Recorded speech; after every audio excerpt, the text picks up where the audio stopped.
தமிழ்நாட்டில் தொழிலாளர் இயக்கங்கள் பார்க்க போகிறோம். இந்த தமிழ்நாட்டில் தொழிலாளர் இயக்கங்கள் அப்படின்னு சொல்லும்போது எப்போ இது உருவாகுதுன்னு பார்ப்போம். இப்போ முதல் உலகப் போருக்குள்ள 1914 18 வரைக்கும் இது வந்து நடந்தது. அந்த உலகப் போருடைய முடிவு அந்த 1918 இருக்குல்ல, அப்போ தான் வந்து மெட்ராஸ் லேபர் யூனியன், அதாவது சென்னை தொழிலாளர் சங்கம் உருவாக்கப்பட்டது 1918.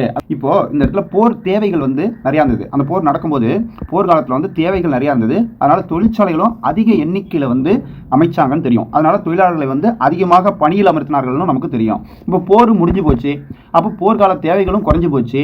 உடனே என்ன பண்ணுறாங்க, தொழிலாளர்களை வந்து தொழிற்சாலையிலேருந்து ஆளை குறைக்கிறாங்கன்னு சொல்கிறாங்க.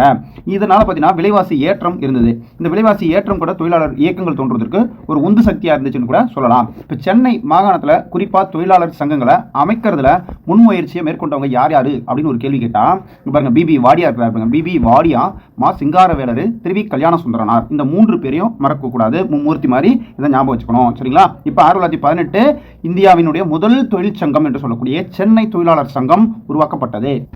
இந்த தொழிலாளர் சங்கத்தினுடைய மாநாடு ஒன்று நடக்குது. இது வந்து அகில இந்திய தொழிலாளர் சங்கத்தினுடைய முதல் மாநாடுன்னு சொல்லலாம். இது வந்து 1920 அக்டோபர் 31 வந்து இது நடக்குது.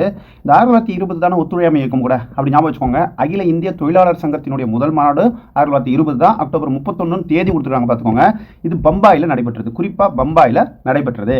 பல தீர்மானங்கள் குறித்து இதில் பல தீர்மானங்கள் வந்து விவாதிக்கிறாங்க. எதை பற்றி தீர்மானங்கள்லாம் தொழிலாளர் பற்றி தான் விவாதிப்பாங்க. அப்போ தொழிலாளர்களினுடைய பிரச்சனைகளை பற்றி விவாதிக்கும் போது இப்போ தொழிலாளர்களினுடைய பிரச்சனைகளில் காவல்துறை தலையிடுவது பாதுகாப்பானதாக இருக்கணும் அப்படின்னு சொல்லியும் சொல்லப்படுது. அடுத்தது வேலை இல்லாதவர்களுக்கு வந்து ஒரு பதிவேடு வந்து பராமரிக்கணும். அடுத்தது உணவு பண்டங்களினுடைய ஏற்றுமதி இருக்குல்ல, ஏற்றுமதி மீதான கட்டுப்பாடு விதிக்கணும். காயமடைந்தவருக்கு வந்து தொழிலாளராக இருந்து காயமடைகிறாங்க இல்லையா, அவங்களுக்கு ஈட்டுத்தொகை மற்றும் உடல்நல காப்பீடு, இதை எல்லாத்தையும் வந்து விவாதிக்கிறாங்க. இந்த பம்பாயில் நடந்த தொழிலாளர் சங்கத்தினுடைய முதல் மாநாட்டில் விவாதிக்கிறாங்க.